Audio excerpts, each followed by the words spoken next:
The set of exercises is to develop your skill in applying numerical and graphical tools in examining relationships between two variables. Each exercise presents two variables. You need to classify each variable as to type, quantitative or categorical. You need to consider the possible causal relationships between the two. Then you need to apply both numerical and graphical tools to examine the level of association between the two. Each exercise will require you to make data available to your R session. You may need to install and load a package. You may need to upload an existing R data workspace. The exercise will give you the required code to get the data and in many cases modify it. You do not need to understand the data acquisition code. You just need to run it.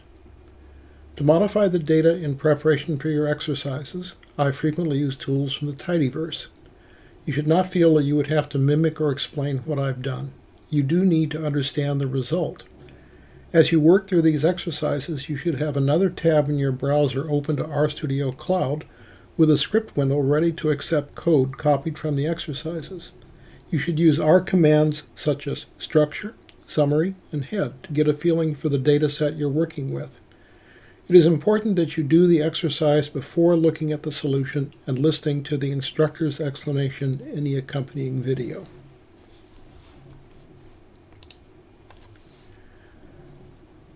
So the first exercise, this exercise is based on the births data frame from the Open Intro package. The two variables are weight, the baby's birth weight, and weeks, the length of gestation.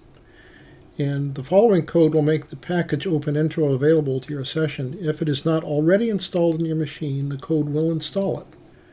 And I want you to examine the relationship graphically and numerically. It's important that you do this on your own before you move on to the next slide. If you're following this from the video, you need to pause the video now.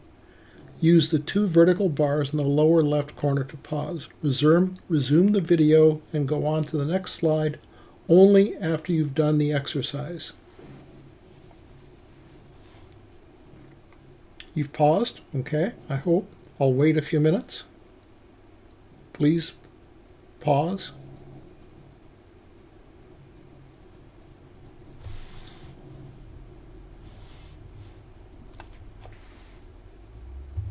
Now here's the solution. Both variables are quantitative. There's certainly a causal relationship that we understand from basic biology. Weeks is the explanatory variable, weight is the response.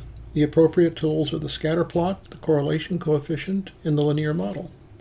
So here are the results.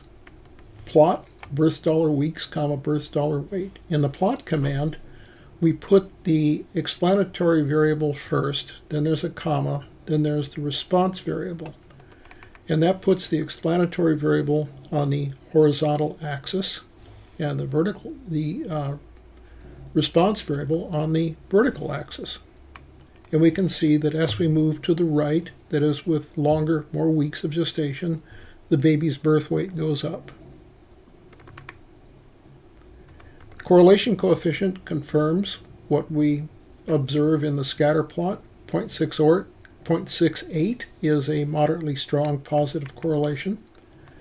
Then to run the linear model, that is to get the real results of the relationship between weeks and weight, note that in the variables here appear in the opposite order to where they did in the plot command, and they're not separated by a comma, they're separated by a tilde, that thing in the upper left-hand corner of your keyboard right under the escape key.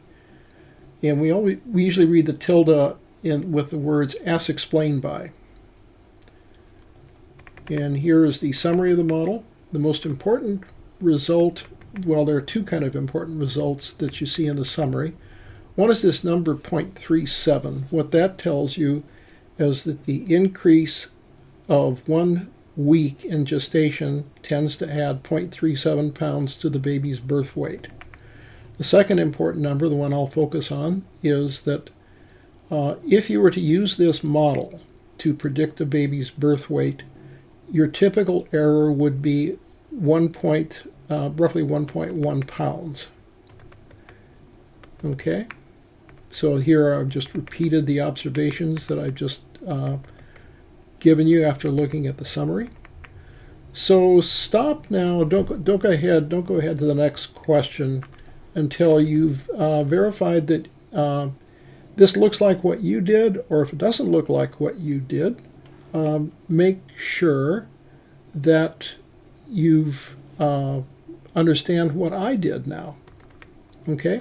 So after you've taken enough time to absorb this, let's go on to the next question.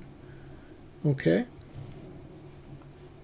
And I'll assume that you pause and stop for a few minutes and read all of this. And then I'll go on. The next question, exercise 2. Stay with the births data and examine the relationship between the mother's smoking and the occurrence of a premature birth. The variable names are premature and smoke. So what kind of variables are these? And given the types of variables these two things are, how would you look at the relationship between the two? Pause the video now and solve this problem. Get both a graphical and a numerical answer. And then after you've done yours, go ahead and look at my answer. But make sure that you've done yours first. Pause the video while you're doing yours. Copy the acquisition code over to RStudio Cloud, run it, and then do your examination.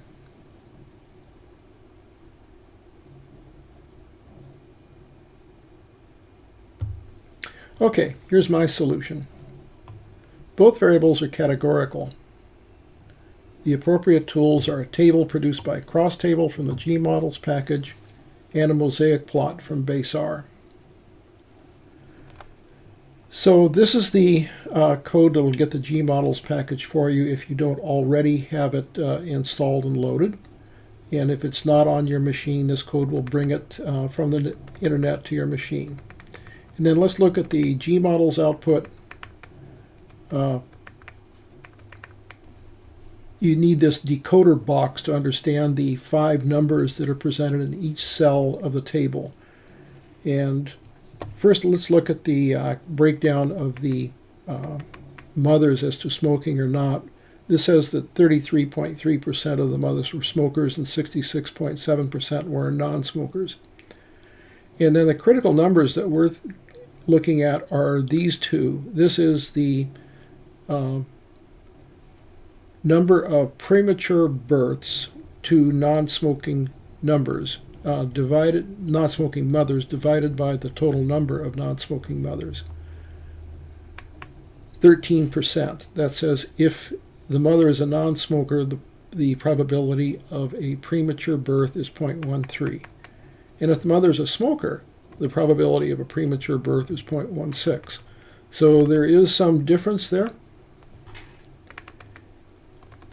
And here's the graphical presentation of that. You can see that the smokers are relatively small compared to the non-smokers. And you can also see that the probability of having a preemie with a smoker is a little bit large. At least that's what we see in this sample of data.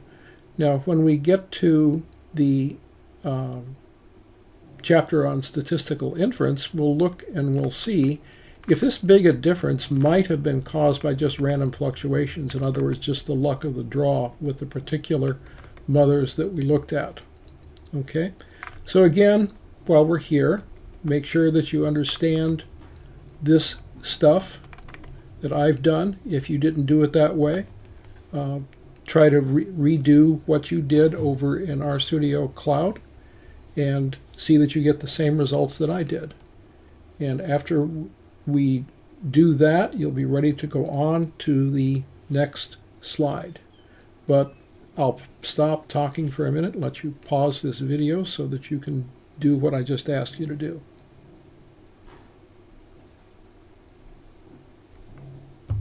Okay, the next question. Same data set. In some cases, the father's age is missing, probably an indication that the father had a weak relationship with the mother. I'll create a new variable to capture this. Father has values present and absent. As usual, you don't have to be able to do this on your own, just run the code. Copy the code to your OpenScript window in RStudio if you want to look at it. Now, does the status of the father have any observed association with the weight of the baby? How would you do that? What kind of variables are we talking about here? What is the appropriate tool set for a relationship between these two variables? Please answer this question over in RStudio Cloud before you look at my solution. You should pause the video and not advance to the next slide until you have looked at my solution.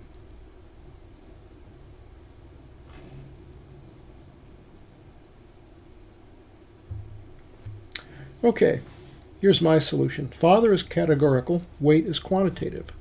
So the appropriate tools are tapply with summary and a side-by-side box plot.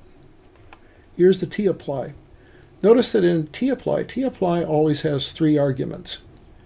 And the first argument is the name of the variable that you're doing your analysis on, birth dollar weight. The second variable is the variable which defines the subsets on which you want to do this analysis. And the third argument is the name of the R command that you want to apply to the subsets of this defined by the values of this. So you see that here you've got a summary of all the birth weights for the cases where birth dollar father was absent. And here you have a summary for all of the cases where the value of birth dollar father was present. So here you have a summary of birth weights, and here you have a summary of birth weights, and here you have the 2 different variables, the 2 different values of birth dollar father, which define the 2 subsets. Okay, what do you see here? Well, the median is exactly the same. The mean is a little bit lower for the absent fathers as compared to the present fathers, and the maximum value is lower for the absent fathers. Notice that for the minimum value is actually larger for the absent fathers than it is for the present fathers. So it's something of a mixed bag of results. And I'll say that there doesn't seem to be a strong association between the status of the father and the weight of the babies. We can revisit this data when we work on statistical inference towards the end of the course. Okay, again, if you haven't done it the same way I did it, please try to replicate what I did over in RStudio Cloud. Okay? And after you've read this thoroughly and absorbed what I did and what I've said here, feel free to restart the video and go on to the next slide. I'm going to look at the Gapminder data set. It's a large, complex data set, and I'm going to extract a suitable subset or 2 for our exercises. So the first thing I have to do, of course, is get the package Gapminder, and this will do the usual thing that we're doing with packages. If it is not on your computer, it will go get it for your computer, and then it will make it available to your R session through the command library. And there are 1,704 observations here, 6 variables, and these are the 6 variables. And we have country, continent, year, life expectancy, population, and GDP per cap. And here's a summary of that data frame. And I'm going to get a subset of the data containing only the countries in the Americas, Europe, and Asia in 2007. And first, I want to make the tidyverse available to facilitate the data manipulation. Same trick as before. And you don't have to know how to do this. If you want to learn how to do this, there's a good course in Data Camp, Introduction to the Tidyverse. You could learn all about how to use these tidyverse tools. But what I want to do is to create a smaller data frame containing only observations from the Americas, Europe, and Asia in 2007. So I create the data frame by starting with Gapminder, and then I filter, that is, I select only rows in which the continent is America, Europe, or Asia, and only rows in which the year is 2007. And then I'm going to do a little manipulation. I change country to a pure character variable, not a factor variable. And then I look at the structure. And this is what I've got. Now I'm down to 88 rows, but the same 6 variables.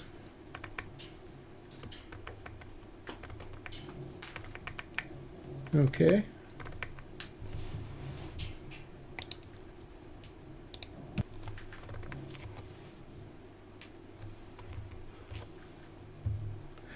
So here's the exercise. Examine the relationship between continent and life expectancy. What kind of variable is continent? What kind of variable is life expectancy? And after you've classified these variables as to type, do the appropriate thing to look at the relationship between those two variables. So again, before you advance to the next slide, before you continue with the video, please do the work yourself over in RStudio Cloud. Then come back here and we'll look at my answer.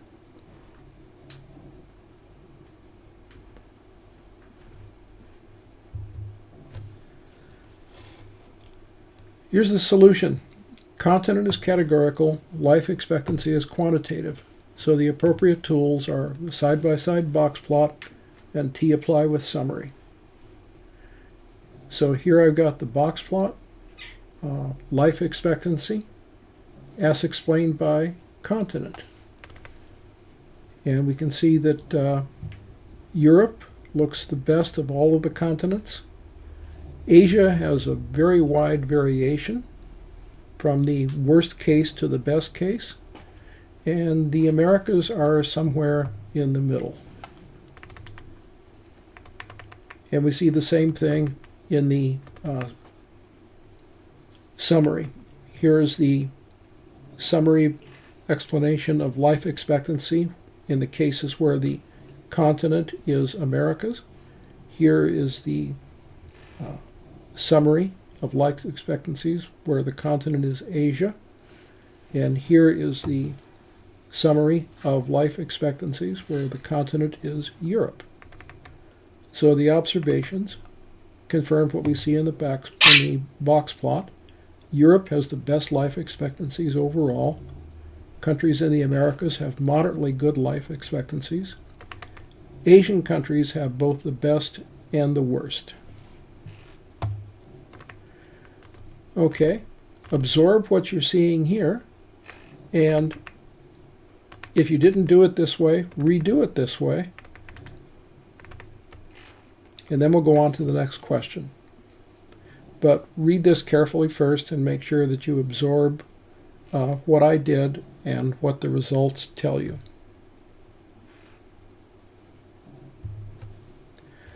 So, exercise 5.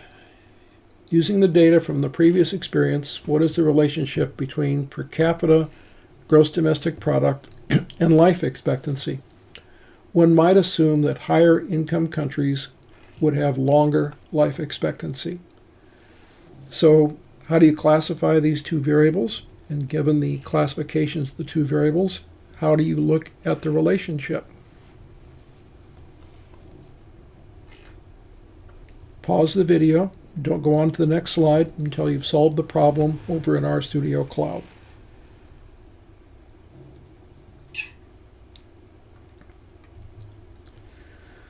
So here's my solution. Both of these variables are quantitative. The appropriate tools are the scatter plot, the correlation coefficient, and the linear model. And this time I did the linear model first. And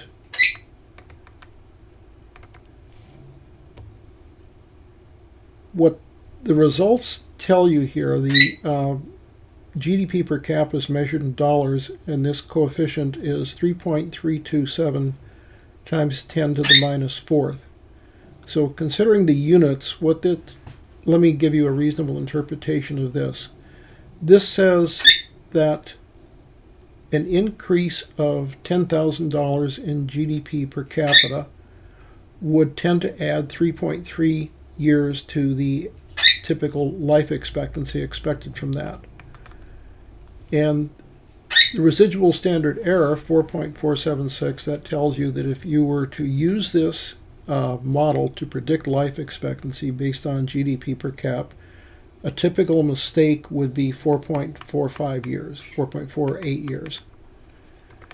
And here's the correlation coefficient. 0.71 is a moderately strong correlation coefficient, really the same result that you get here with the 0.5099, just stated differently. And here is the plot. And the plot has kind of an interesting appearance. You'll notice that you have here, for very low GDP per cap, an increase in GDP would have a lot of impact. On the other hand, when you get up to higher income countries, the increase in GDP per cap is not as important. And here, even when you get out to the very richest countries, you can see that the higher out there, that higher GDP per cap doesn't really buy you any increase in life expectancy. So that's a detail that you can get out of a plot that you don't really get when you just look at the linear model.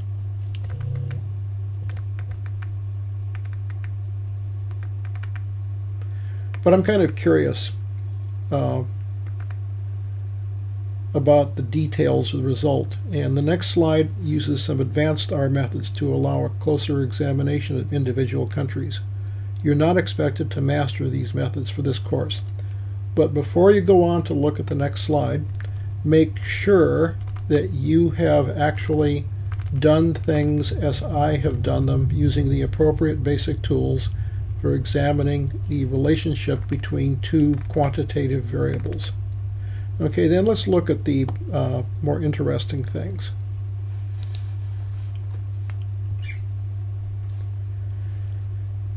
And again, I need the tidyverse, and I need another package called Plotly. And Plotly, the tidyverse package ggplot2 will enable me to get a graph which shows a lot of information. And then Plotly has a command ggplotly, which allows me to take the basic graph and turn it into an interactive graph. And that's what I've done here. So in the specifications of ggplot, this says that it tells me how I relate visual attributes to variables in the data set.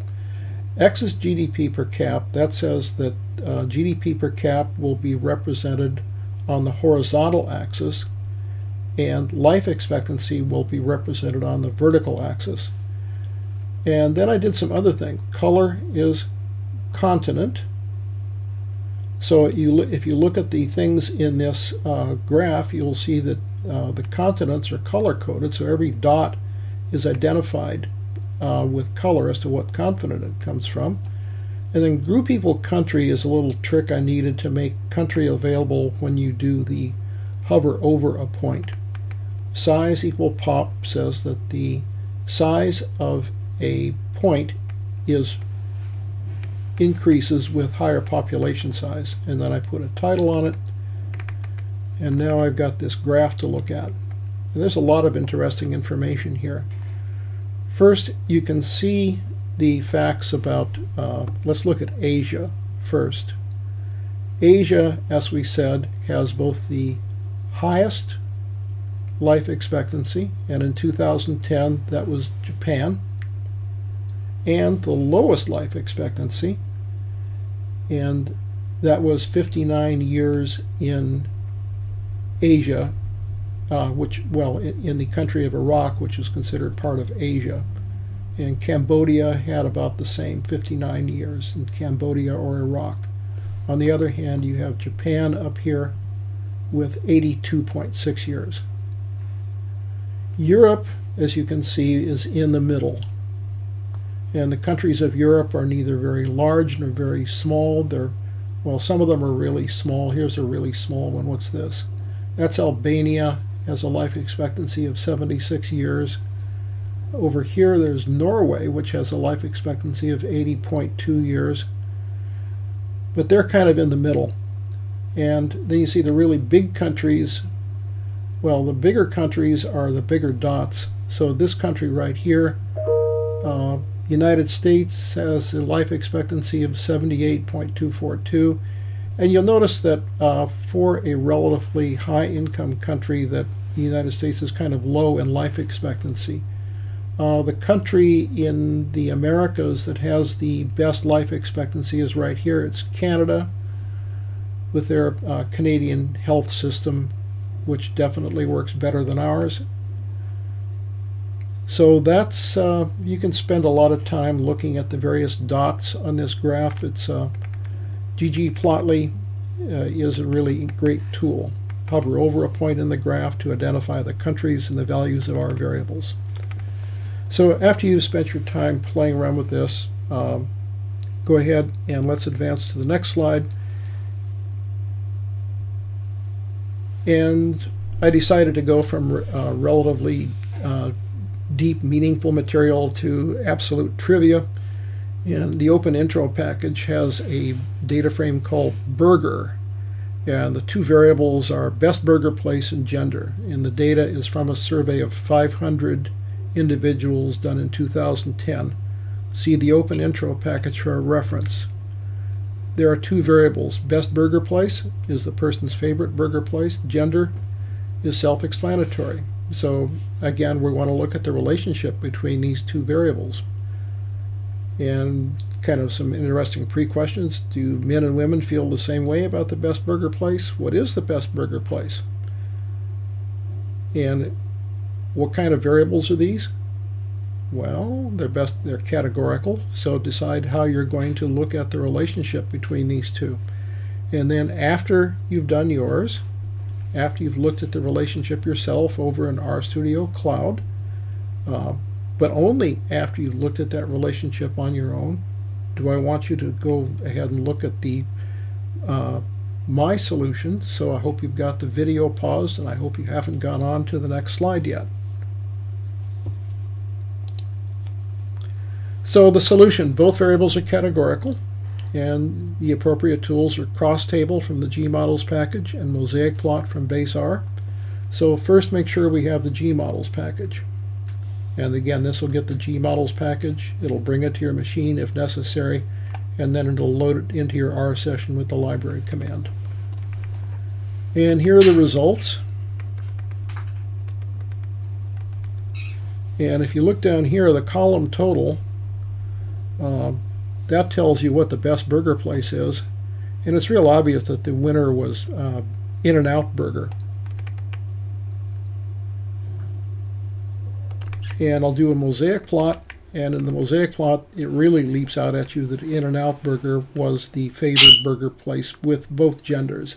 This is for the females and this is for the males, and you notice that it's gigantic for both of them. And it's favored by 71.8% of females and 65.3% of females. So that's the end of our examination of relationships. I hope you enjoy that.